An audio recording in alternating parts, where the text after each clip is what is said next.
오늘 여러분과 함께 은혜 받고자 하는 본문의 말씀은 창세기 2장 16, 17절입니다. 제가 말씀을 봉독합니다. 여호와 하나님이 그 사람에게 명하여 이르시되 동산 각종 나무의 열매는 내가 임의로 먹되 선악을 알게 하는 나무의 열매는 먹지 말라.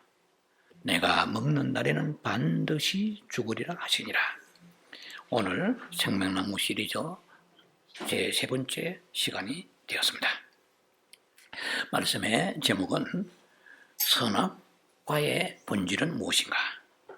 그리고 부제목으로서는 아무리 선해도 하나님과 분리된 것은 선악지식 나무에 불과하다.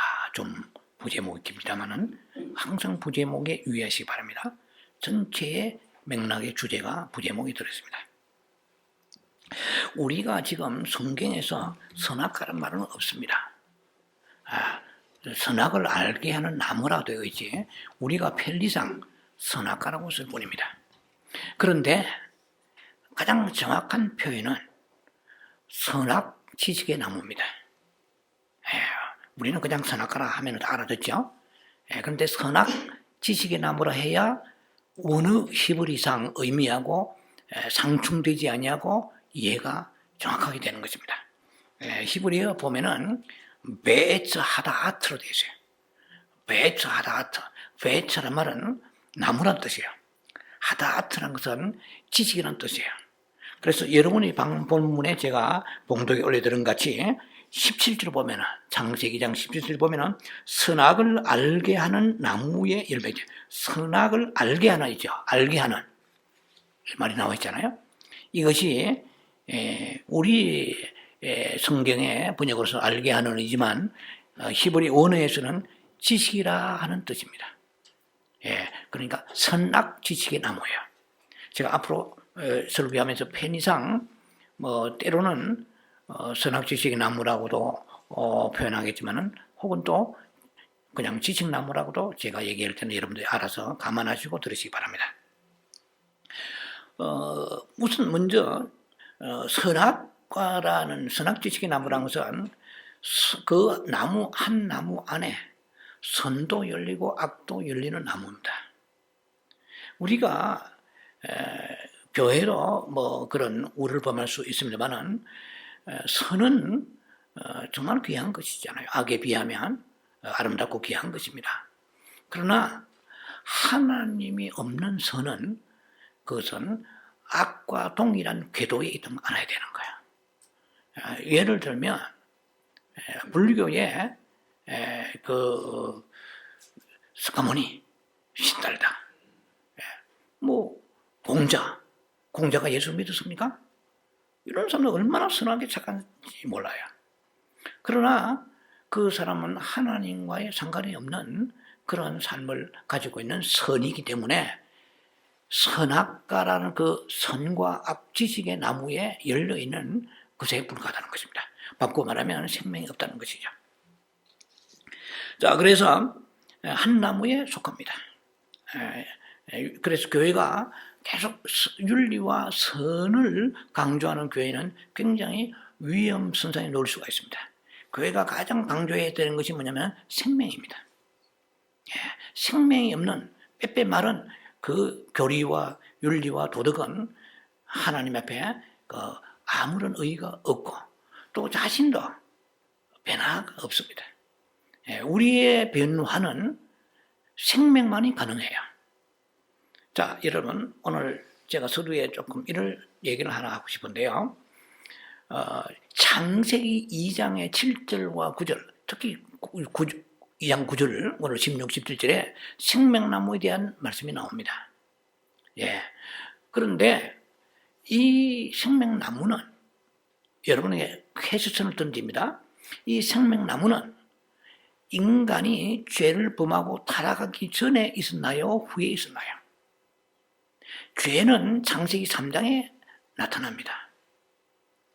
그러니까 창세기 2장에는 죄가 아직 없는 상황이야. 그리고 죄가 없는 상황인데 하나님께서 생명나무를 에덴 동산에다 세우시고 왜 먹기를 권장하신 것처럼 성경은 그렇게 나와 있고 또 먹어야 되는 것입니까? 여러분, 보통 우리가 이렇게 머리가 교리화되어 있습니다. 뭐냐면 로마서 11장 보면 참감람나무와 돌감나무에 대한 비유가 있습니다. 뭐 참감람나무라면은 예수님은 포도나무에 우린 가지잖아요. 뭐 감람나무로 비유할 수도 있고 포도나무로 얘기할 수 있습니다만은 우리가 접붙임을 할 때에 썩고 뭉들어지고 병들고 이렇게 하기 때문에 그 가지를 접붙이나요? 그렇지 않죠. 로마 11장 보면은 돌감나무를 가지를 참감람나무에다 접붙였다고 그러세요. 이방인들을 하나님의 영원한 신성을 가지고 계신 생명의 하나님 앞에 접붙였다. 이거는 말이 접붙였다지 우리가 born again, 거듭난 것을 얘기합니다. 생명을 받은 것을 말해요. 그래서 돌감나무만 열리다, 그 열매만 열리다가 이제 접붙이니까 이제 참감람나무 열매를 열게 되는 것이죠. 맺게 된다 이 말입니다. 자, 이 무슨 말이냐?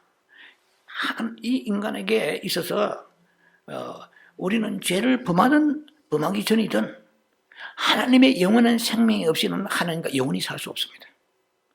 이건 굉장히 충격적인, 제가 볼 때는 하나의 메시지 소스라고 생각합니다.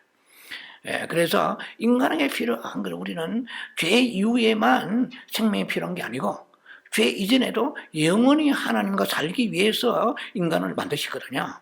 인간을 지었다 가지고 이 세상에 뭐 통치하고 살다가 어느 날 때면은 뭐 온데간데 없이 사라지는 것이 아니고 영원히 살기 위하여 인간을 만드신 거야. 그래서 성경 전체의 가장 중심은 뭐니 해도 하나님의 생명입니다.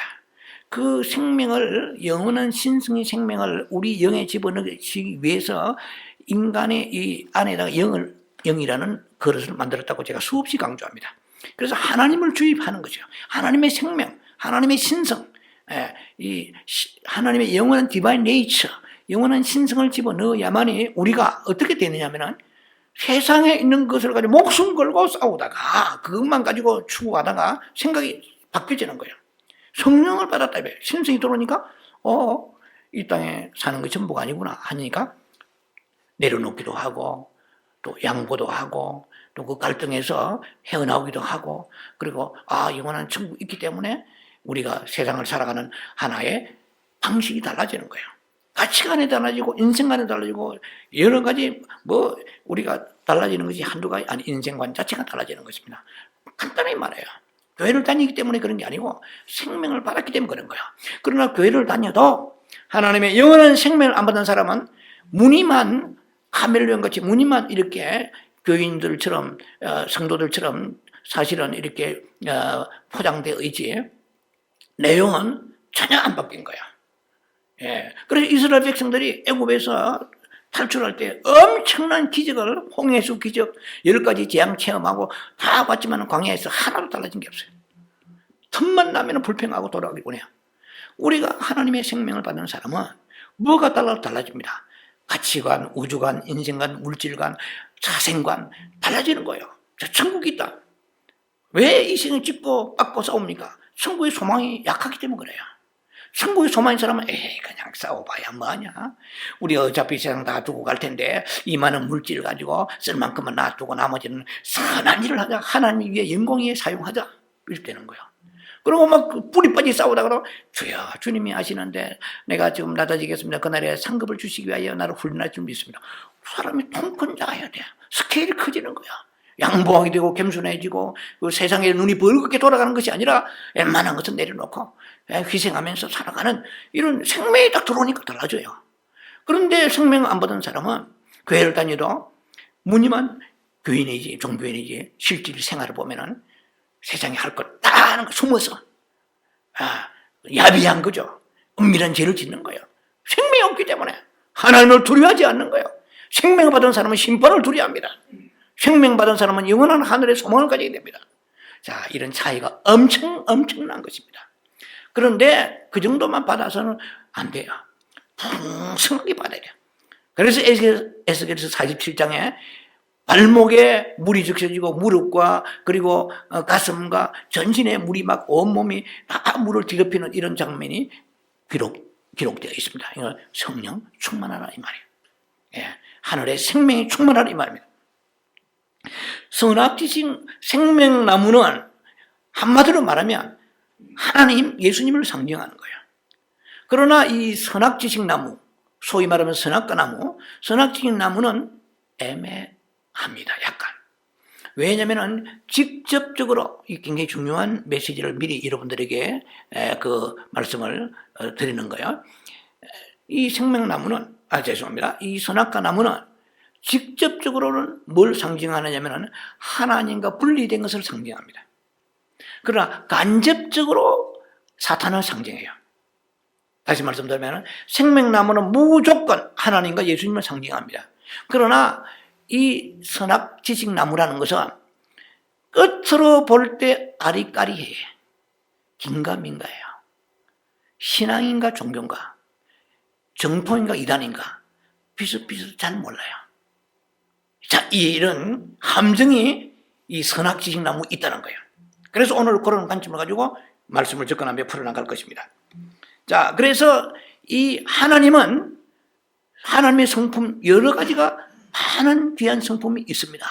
많은 그중에 시편 25편의 8절 보면은 여호와는 선하시고 정직하시니라. 어니스트예요. 정직하신 거예요. 프랭클리 솔직하십니다. 근데 마귀는 비정직해요. 아주 사기꾼들이 그러듯이 자기를 위장해요. 은폐합니다. 그래서 요한복음 8장 44절 보면은 그는 거짓말장이요, 거짓의 압이라고 그랬어요. 그 안에 진리가 없기 때문에 전부 위장돼요. 어디가 진실인지 알 수가 없는 것이 자체가 진리가 없기 때문에 그렇고 진실이 없습니다. 그래서 사탄은 아주 능수능란하게 자기를 위장하고 숨기는 거야. 그래서 앞에 절대로 사탄인지 성령인지 이거 알 수가 없는 거야.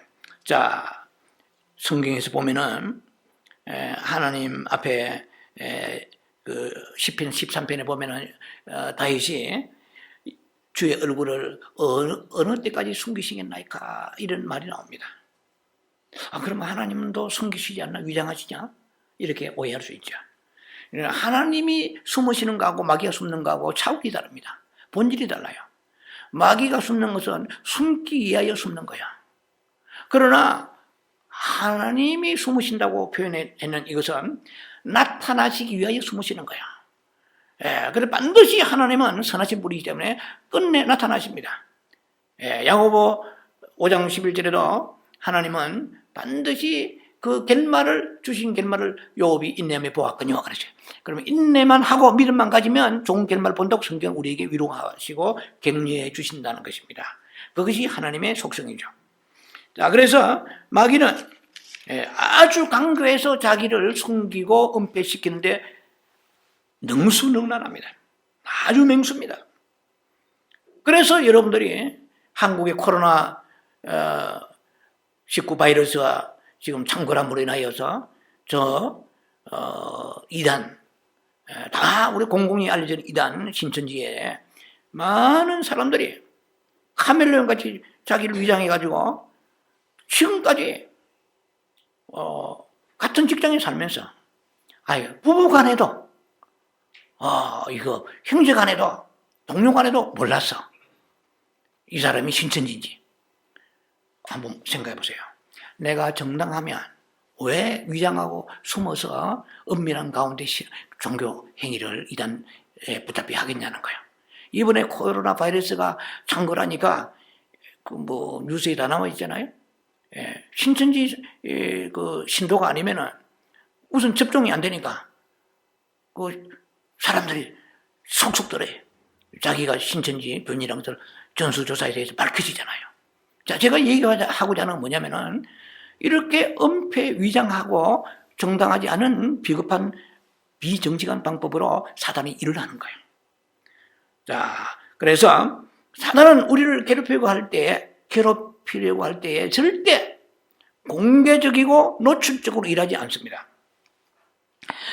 그래서 솔직담백하지 않아요.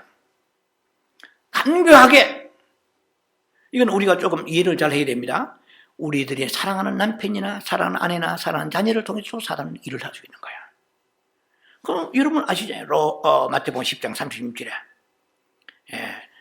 그 사람의 원수가 자기 집안 식구 이르라 되세요. 식구 이르라. 오죽하면 그런 성경에 그런 말씀이 있겠습니까?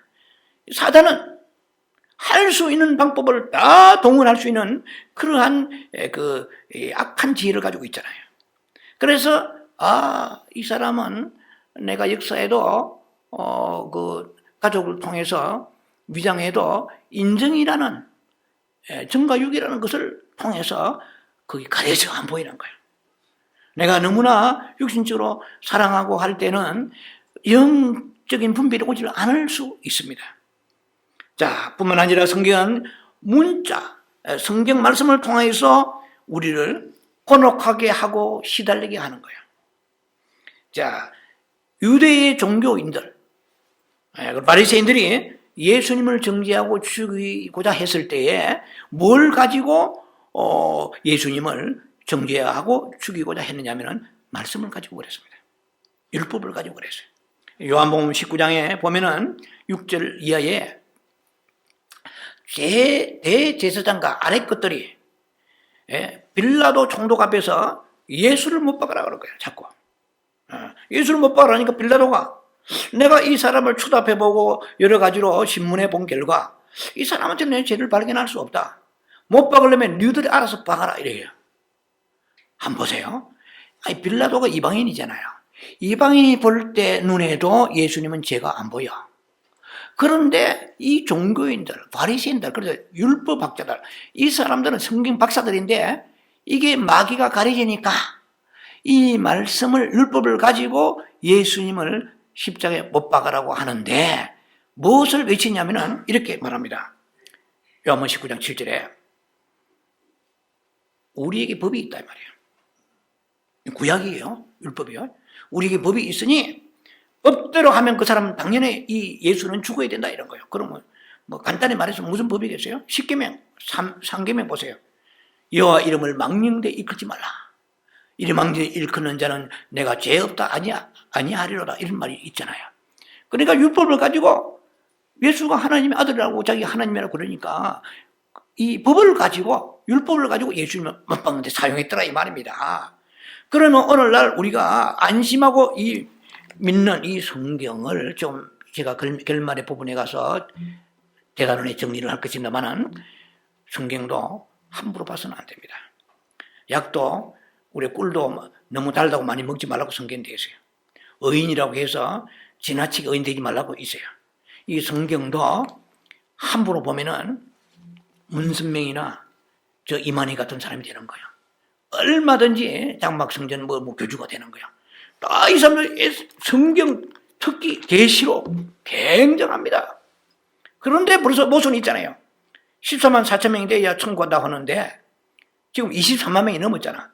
그 나머지 10만 명은 지금 말도 안 되잖아요. 결국은. 그런데도 한번 미혹되면은 거기서 헤어나올 길이 없습니다.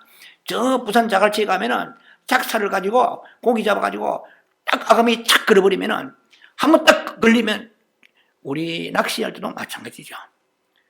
안 빠져버려요. 빠질 수가 없어요. 한번 딱 걸려들면 마귀도 위장전술 가지고 한번 딱 이렇게 꽂아놓으면 나중에 좀 느낀다, 이상하다, 냄새난다 이렇게 생각이 들더라도 못 나오면 이미 때는 늦은 거예요. 이제 투레이터입니다. 그때 저주가 임하게 된다 하고 막 폭력 이래서 한번 그들에게 먹히게 되면 나올 길이 없는 것이 마귀의 전술이죠. 자, 사탄은 매우 강비합니다. 그래서 끝으로 볼 때는 악한 것이 잘 드러나지 않아요. 사탄이 사용하는 것은 즉 선악지시 나무입니다. 선한 거 가지고 사용해요. 그리고 악한 것은 눈에 보이지만 이 선을 가지고 사용할 때는 분별이 안 된다 이 말이에요. 그 다음에 또 지식을 가지고 사용합니다. 그런데 이 종교적인 거 가지고 사용한다 이 말입니다. 하나님과 분리시켜요. 성경은 많이 아는데 믿음이 없어. 여러분 이상하게 들립니까? 그런 사람 있습니다. 예, 아주 종교도 열심히 하는데 전혀 예수의 성품, 정말 우리가 변화된 모습은 전혀 없는 그런 모습도 있을 수 있는 것이죠. 자, 그래서 사탄 이것은 선악나무를 통해 가지고 자신의 괴계를 가지고 영혼들을 먹어 치우는 거예요. 고린도 후서에 11장 14절 보면은 사탄도 광명한 천사로 가정한다 그러세요. 사탄이 광명한 천사로 가정한 것은 결코 어렵지 않다고 그래요.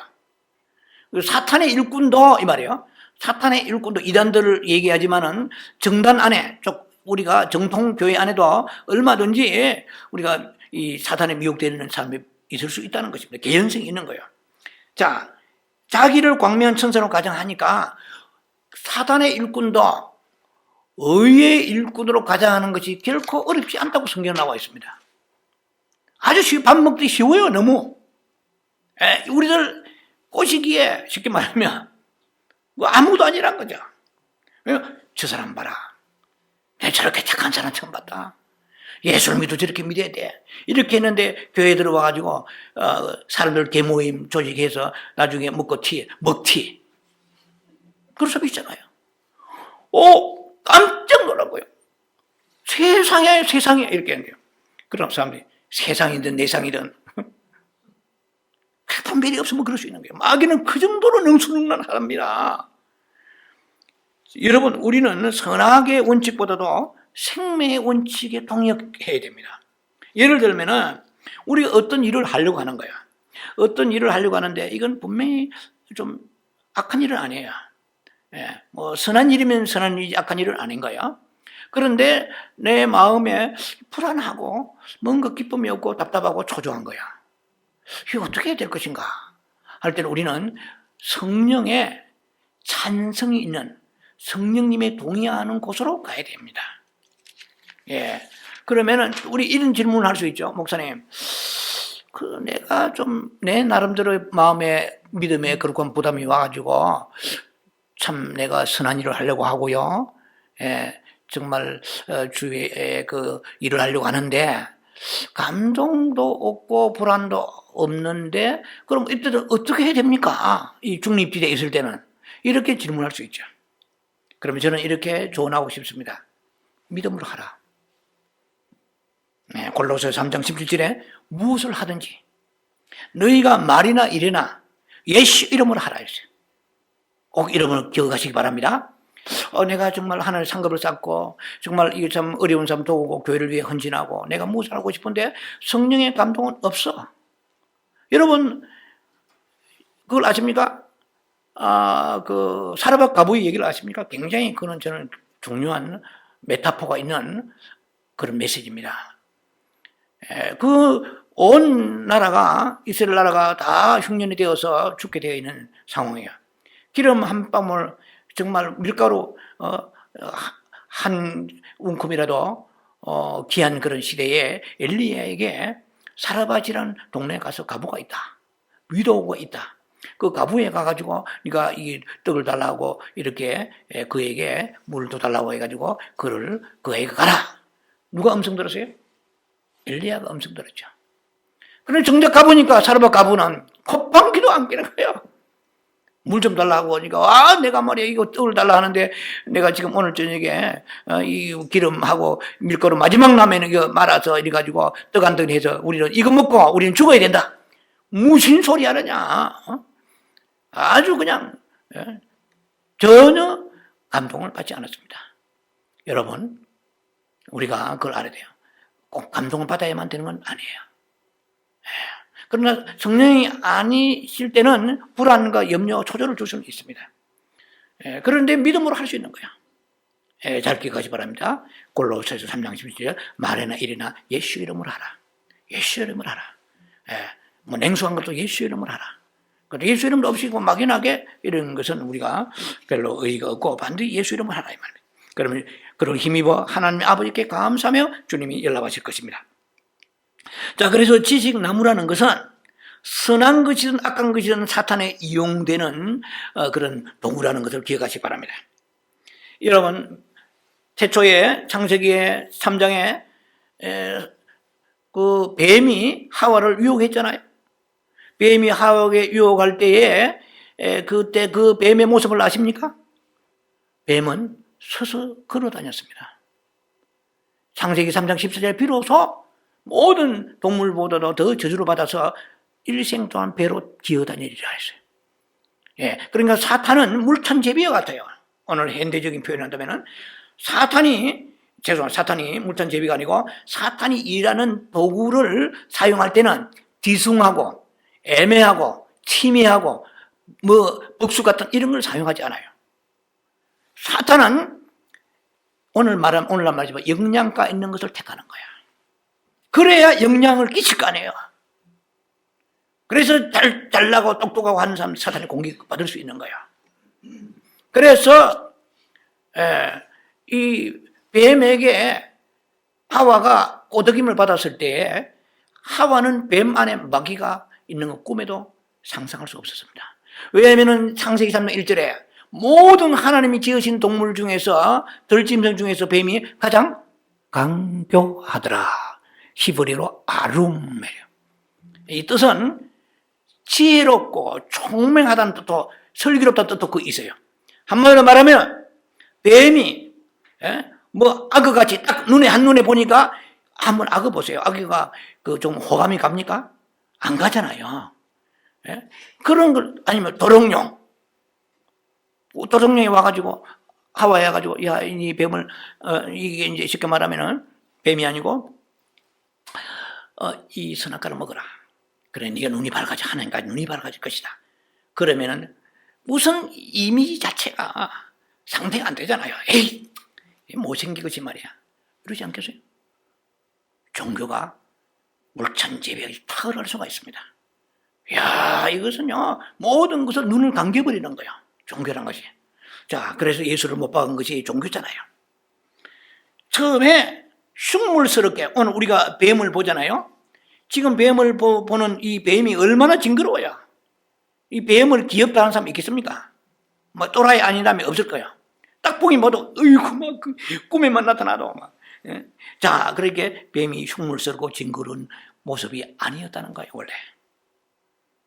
뱀이 하와에게 나타날 때 그때 그 당시의 모습은 서서 다닌 데다가 모든 동물 중에서 출중하고 매력적이고 차밍 포인트, 매력 있는 넘치는 말도 잘하고 막 상상이 안 되는 모습으로 나타났을 거예요.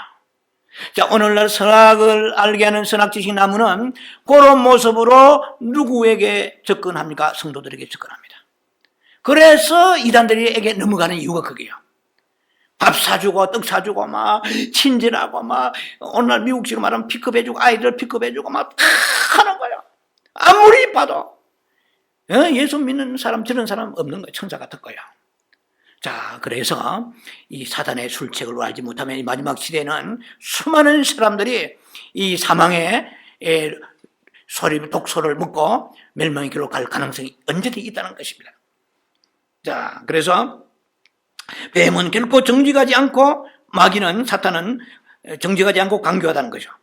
자, 제가 자주 인용합니다. 마태복음 16장 21절 23절을 인용합니다. 예수님이 지금 이제 예루살렘 올라가셔서 십자가에 죽으시려고 제자들에게 말씀하십니다. 내가 십자가에 죽고 내가 3일 만에 살아나리라 하니까 사람들은 이게 무슨 화성에서 오늘날 바라면 뜬금없는 무슨 얘기인가 이해가 안 되는데 그 중에 그야말로 예수님을 누구보다 사랑했던 누구보다 예수님을 애정을 가지고 있던 베드로가 나타났습니다. 주여 그리 마옵소서. 이 일이 결코 예수님이 스승이 죽으신다니요. 이 일이 결코 당신에게 스승에게 미치지 않습니다. 이건 있을 수 없습니다. 이건 상식이 안 맞아요. 예수님 이 일을 그렇게 하지 마세요. 이렇게 말할 때에 예수님이 예수님이 대답은 뭐라고 나오십니까? 사탄아, 내 뒤로 물러가라. 네가 나를 넘어지게 하는구나. 네가 하나님을 생각지 않고 사람이를 생각하는구나. 자, 이렇게 예수님 반응이 나오셨을 때 베드로뿐만 아니라 제자들이 얼마나 아연실색했겠습니까? 예수님 너무 그 사랑의 예수님이 너무 쌀쌀맞고 너무 그야말로 냉정하게 반응을 보이신단 말이에요. 이것은 예수님만이 보실 수 있는 영적인 안목이 있는 거야. 예, 그 안에, 속사람 안에 예수가 성령이 거듭간 것이 아니고 육신의 생각으로 가져간 거야. 여러분, 하나님이 사탄만 미워하시겠지만은 사탄의 도구된 우리를 사탄 못지않게 하나님이 싫어하시는 거 아셔야 돼요. 오죽하면 로마서 8장 13절에 육신에 속한 자들은 반드시 죽으려니와 이랬어요. 로마 8장 8절에 보면은 육신에 속한 사람들은 하나님을 기쁘게 할 수 없느니라 이랬어요. 하나님 우리에게 찬송이 중요하고 황소 잡아가지고 이사야 1장에 황소 잡아 기름 쏟아붓고 하나님 앞에는 처다들을 바치고 이런 것을 기뻐하신 게 아니고 네가 육신에 속했나 이 말이에요. 왜 그렇습니까? 사탄의 거점은 베이스 캠프는 육체란 걸 아셔야 돼요. 우리 안에 육체가 가득하면서 끝으로 봉사 충성하는 거, 봉사 충성 귀한 거지만 우리 안에 무엇이 있는가가 중요한 거예요. 자, 그래서 가룟 유다도 그래 예수님은 베드로 안에 사탄이 소리를 가지고 있다는 것을 예수님은 보셨습니다. 가룟 유다가 예수님 팔 때도 그 안에 사탄이 있었다는 거예요. 요한복음 13장 2절에 보면은 마귀가 벌써 시몬의 아들 그 유다에게 예수를 팔 생각을 그 마음속에 집어넣었다고 그랬어요. 요한복음 13장 27절에 보면은 예수님 주신 떡 조각을 받은 후에 사탄이 그 속에 들어갔다 그랬어요. 처음에는 생각과 마음에 사탄이 생각과 마음을 주었다고 되어 있는데요. 그 다음에 사탄이 직접 들어갔다고 그랬어요. 요한복음 6장 70절에는 좀 더 이게 비약됩니다. 예수님이 이렇게 말씀하십니다. 예수님이 제자들 12를 보고 말씀하십니다. 내가 너희들 12를 택하지 아니하였느냐.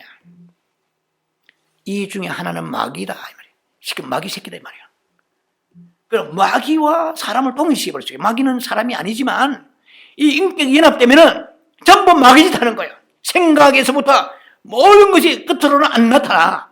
그러나 생각과 목표가 전부 마귀로 무장되어 있는 사람이 교회 안에, 기독교 안에 있다고 생각해 보세요. 이거 얼마나 끔찍한 일입니까? 그러나 마귀는 그렇게 할 수 있다는 거야. 어떻게 해요? 예수님 제자까지도 건드려가지고 예수님 파는데 최고의 주역을 삼아버렸다는 말입니다. 자, 모든 이런 사례들을 통해 볼 때 사탄은 결코 정직하지 않습니다. 항상 이 선과 지식과 그 위장을 가지고 나오는 거예요. 입에서 나오면 성경이 줄줄줄 나와. 성경 수천 구절, 수백 구절을 외워. 그럼 일단 뭐예요? 영적으로 물찬 제비요. 쉽게 말하면 호감을 가지잖아요. 똑똑하니까. 뱀이 딱 보니까 비실비실하고 말이지. 악어 새끼같이 해가지고 막 비늘이 돋아가지고 흉물스럽고 안 돼. 그러나 물찬 제비같이 모든 게 달신대요. 입에서 나오는 말도 너무너무 영적이야. 너무너무 막 은혜가 있는 것처럼 얘기하는 거예요. 마귀는 오늘날 이 시대의 성도들을 세상 것으로 유혹할 때도 그렇습니다. 왜? 이 일을 하면은 네가 믿음이 떨어진다? 이런 상관하지 않아요. 네가 이거 하면은 부유하고 앞으로 충성도 하고 뭐 크게 쓰임 받을 수 있다. 이 좋은 것만 갖다 주겠죠? 우리가 그런 찬영의 분별이 없으면은 사탄에게 얼마든지 우리가 역이용당할 수 있다는 것입니다. 사탄은 너무너무 강교합니다. 그래서 쓸만한 도구들을 쓰는 거예요. 제일 쓰기 쉬운 게 뭐예요? 가족이란 말이에요. 사랑하는 사람들입니다. 눈이 멀어지는 거예요. 그뿐만 아니라 어떤 물건들, 항상 물건을 할 때도 우리가 참 호불호 좋고 나쁜 게 있지만 늘 기도함으로 인하여서 내려놓는 마음을 가지고 우리가 대해야 됩니다. 그 다음에 뭐 취미생활 같은 게 있잖아요. 또 우리가 뭐 오늘날 이 시대에 많이 횡행하고 있는 그 반려견들 얼마든지 마음을 뺏어갈 수 있습니다. 뺏어가는 정말 쏙 빼버립니다. 자기 집안에 키우는 사랑하는 반려견이 죽었을 때 6개월 울고 다니는 사람도 봤습니다. 예수님이 돌아가셨을 때 그렇게 제자들의 주변의 사람들이 육계는 울고 다니겠어요. 얼마나 마음을 뽑아내는데 맹수인지 말로도 할 수 없어요. 오늘날 이 세상 것을 가지고 쏙 마음을 뽑아가 버리는 그 영혼 없는 몸과 같이 사탄에게 마음을 다 뺏겨버리면 어떻게 했어요? 얼마나 비극입니까? 자, 그래서 사탄은 자신의 정체를 완전히 위장하고 가리기 때문에 안 보이는 거예요. 그 사람이 얼마나 선하고 귀한 사람인데 법 없이 살 사람이다. 또 이렇게 얘기할 수 있고, 뭐 사탄이야. 내 사랑하는 아내요, 사랑하는 남편이고 사랑하는 자녀들인데 이렇게 말할 수가 있을 것입니다. 자, 그러나 사탄에게 우리가 사용되어 올 수 있다는 거예요. 때로는 그렇게 사용되어서 우리가 영적 손실을 볼 수 있습니다. 그래서 늘 깨어 있으면서 늘 우리가 냉정함을 가지고 분별해야 됩니다. 그래서 지식나무의 내용을 보면은 선악 지식나무입니다. 하나님과 분리된 모든 것들은 다 사탄의 도구가 되는 거예요. 심지어 고린도후서 3장 6절을 제가 자주 이것도 인용하고 기억합니다. 우리에게 있어서의 그 소중한 것이 이 말씀인데, 이 말씀이 의문이라고 되어 있는데, 이게 이제 개혁 성경은 그래요. 개혁 개정은 아마 법조문이라고 되어 있을 것입니다. 영어 성경은 for the letter kills 되어 있어요. 그러니까 하나님의 이 율법의 말씀입니다. 이 말씀, 오늘날 좀 더 쉽게 말하면 교리가 바로 율법이라 할 수는 없죠. 교리와 어떤 율법 같은 거, 이런 것들을 얘기합니다. 하나님 임재가 없고 하나님이 함께하지 않는 그런 지식을 얘기하는 거예요. 말 빠진 지식입니다. 자, 의문은 죽이는 것이요, 살리는 것이 영이라 그러세요. Spirit gives life예요. 영은 살리는 거예요. 그러니까 우리가 성경을 많이 봤다고 자랑할 게 아니에요. 성경을 많이 안다고 자랑할 게 아니에요. 성경을 많이 아는 것은 여러분보다는 분명히 서기관 제사장에 해당되는 목사들일 거예요. 자, 그러면 여러분 평신도 가운데서도 성경을 가까이 하고 성경을 많이 이렇게 알고 있는 사람도 있을 것입니다. 그러나 자칫하면은 우리가 지식나무로 갈 가능성을 항상 가지고 있다는 것을 유의해야 됩니다. 자, 우리가 예를 들면 예수님에 대한 체험도 마찬가지예요. 제가 창세기 1장에 올해 서두에 제가 설교했나요? 신년백두에 하나님의 그 두 화두란 거야. 하나님의 두 화두는, 화두란 말은 기독교 잘 쓰지 않는 용어지만 제가 쉽게 그냥 한 거예요. 하나님께서 두 화두가 있는데 그 화두가 뭐냐면은 우리에게 하나님의 형상과 그리고 또 권세를 다스리라, 이 두 화두란 그 설교를 했는데 예를 들은 것입니다. 근데 이게 굉장히 은혜로웠어요. 이제 제가 이건 하나의 그냥 이그젠플입니다. 또 고린도서 11장 2절에 내가 너희를 정결한 처녀로 한 남편에게 중매하려 함이라, 사도 바울이 그런 메시지가 있습니다. 고린도서 11장 2절에. 그래 거기서 제가 신부의 영성이라는 설교했어요. 제 설교에 신부의 영성이 많이 나옵니다만은, 그래서 굉장히 은혜로운 거예요. 그래서 그걸 가지고 다른 집회라든지 혹은 다른 그런 케이스에 내가 그 말씀을 그대로 카피해가지고 말씀을 증거했을 때 1년 전에는, 6개월 전에는, 한 달 전에는 생명나무였다가 한 달 후에, 6개월 후에, 1년 후에는 지식나무가 될 수 있다는 것입니다. 지식나무 이퀄 사망나무입니다. 아셔야 돼요. 우리는 생명을 쫓아가야 돼요. 생명 예수님을 통해서만 흘러나오는 것입니다. 자, 또 어떤 분이 이제 기도를 하는데 대표 기도가 굉장히 은혜로웠어요. 대표 기도 써서 하는 사람도 있고, 아니면 외워서 그냥 감동을 받아서 하는 경우도 있죠. 어쨌든 간에 그 대표 기도가 굉장히 은혜롭고, 참 임재가 있었다. 기름 부심이 있었다. 그래서 그 문장, 그걸 그대로 외워가지고 다음 어떤 그 대중 대표 기도 때 썼다. 한데 성령이 전혀 역사하지 않을 수가 있어요. 저는 목회자로서 30년 목회하면서 수없는 경험을 한 사람입니다. 그때 그 순간에 기름 부심이 오늘은 몇 년 후에는 똑같은 건 아니지만 안 올 때가 있어요. 자, 우리가 생명나무로, 지식나무로 전락할 수 있다는 거 어떨 때? 그것은 생명나무 자체가 전락한 게 아니라 우리가 그렇게 만든다는 것이죠. 자, 그래서 카피하고 지식을 가지고 반복할 때는 그런 현상이 나옵니다. 똑같은 생명나무지만 두 나무가 있는 거예요. 똑같은 성경이지만 두 나무가 될 수 있다는 것입니다. 주님을 의지하고 영을 사용하면서 갈망하는 마음으로, 목마른 마음으로 주님을 사랑하고 이렇게 성경을 보는 거하고, 내가 좀 지식을 가지고 좀 지식 좀 많다는 것을 자기 만족도 해야 되고 또 다른 사람한테도 좀 과시해야 되겠다, 이런 어떤 지식욕 자체를 가지고 할 수가 있습니다. 얼마든지. 저도 뭐 성경 구절 뭐 수백 개 외운 사람입니다. 근데 그 외우는 그 기쁨이 대단해요. 왜? 보람이 있잖아요. 많이 안다는 거.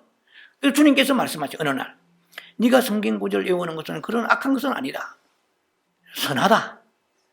그러나 생명나무가 아닐 수 있다는 것이에요. 우리가 중요한 것이 너는 그렇게 사느냐는 거야. 너는 전혀 그렇게 살지 않으면 성경 구절 많이 외워가지고 외우는 목적이 뭐냐는 거예요. 남을 가르치기 위한 것입니다. 그래, 선하다. 그러나 생명나무가 아니다. 생명나무 아닌 것은 무엇입니까? 사망나무란 거야. 생명나무 안 되는 것은 선이든 악이든, 악은 말할 것도 없고 지식이든 상관없이 그건 사망의 길로 가는 것이에요. 우리 사망나무 열매 먹고 우리 영혼이 장성하겠습니까? 내 영혼의 기쁨이 충만하겠습니까? 성경을 읽는데 읽기는 읽는데 성경에는 10편 16편 11절에 주께서 내게 생명길을 보이시나니 주의 앞에는 기쁨이 충만하고 주의 오른쪽에는 영원한 즐거움이 있나이다. 할렐루야 했는데 기쁨이 안 와. 그게 생명나무가 아니죠. 두 나무인데 분명히 생명나무와 성경에는, 이 성경 안에는 생명나무와 그리고 사망의 나무가 존재할 수 있다는 것입니다. 성경 자체 가지고 제가 말씀드렸잖아요. 충분히 이해가 될 거예요. 성경을 자체가 예수님 죽이는데 종교가 그걸 사용했단 말이에요. 그게 생명나무입니까? 아니잖아요. 성경은 분명히 생명, 다 하나님 말씀입니다. 그런데 이것을 읽고 이단이 그러면 생명나무요? 이만희가 가르치는 14만 4천 생명나무요? 아니잖아. 그런데 우리는 성경 무턱대고 성경을 읽기 아니에요. 정갈한 마음으로. 이스라엘 사람들은 성경을 대할 때 이 서기관들은 여호와 이름을 쓸 때에 여호와 나오면은 집에 가서 혹은 목간에 가서 목욕을 제기하는 거예요. 깨끗이 몸을 씻고 그리고 다시 붓을 들고 쓰는데 여호와라 쓰지 않고 아도나이를 쓰세요. 그만큼 철저하게 하나님의 경외한 마음을 가지고 있으라 이 말입니다. 근데 우리는 뭐 성경을 가지고 읽는데 여러 가지 목적이 있겠지만 그러나 하나님이 갈망하고 사랑하는 마음이 없이는 아무 소용이 없습니다. 제가 늘 자주 인용하는 성경이 있습니다. 요한복음 5장 39절 40절에 너희가 이 성경을 읽고 성경에서 영생을 얻는 줄 알고 성경을 상고하거니와, 상고란 말은 연구한다 뜻입니다. 성경을 연구하거니와 이 성경은 나에 대하여 증거하는 바로라. 그러나 너희가 영생을 얻기 위하여 내게는 나오지 아니하도 도무지 성경을 디립하는데 나와는 상관없이 나를 만나지 아니하고 나를 원하지도 아니하고 성경 자체만 연구하는구나. 이게 얼마나 가능한 거죠. 요한복음 5장 42절에 이렇게 나왔습니다. 너희 속에 하나님을 사랑한 것이 내가 찾아볼 수 없도다. 너희 속에 이 말씀을 보면은 주님을 대하지 돼야 돼요. 한 말씀 한 말씀. 이 말씀은 순계로 전결합니다. 이 목숨 겁니다. 이 말씀에 내가 모든 생애를 겁니다. 주여, 나는 마음이 온유하고 겸손하니. 알면 뭐예요? 주의 온유가 내게 것이 되게 하옵소서. 나는 강파고 완악합니다. 주의 마음이 아버지 이 말씀이 내게 그 겸손이 나의 것이 되게 하소서.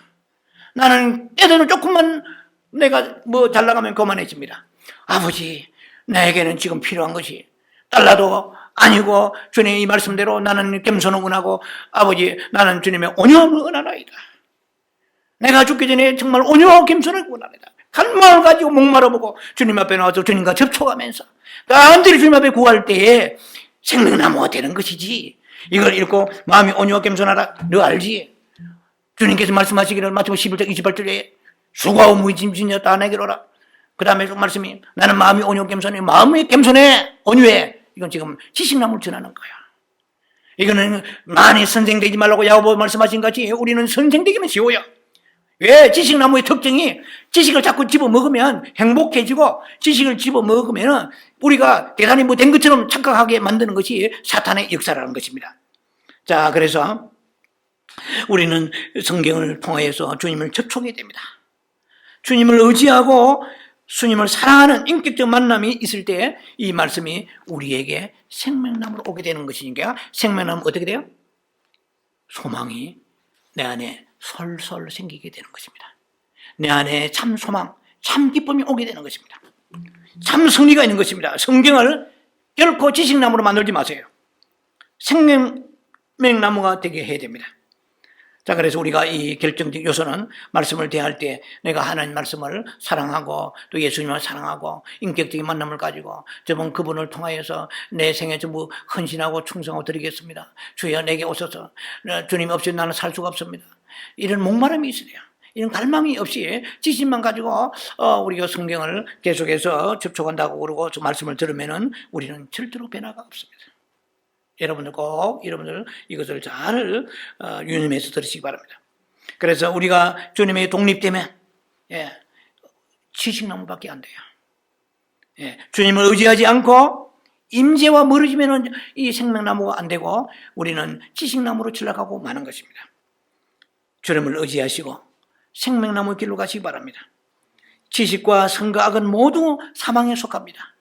모든 지식이 사망이라고 할 수는 없겠죠.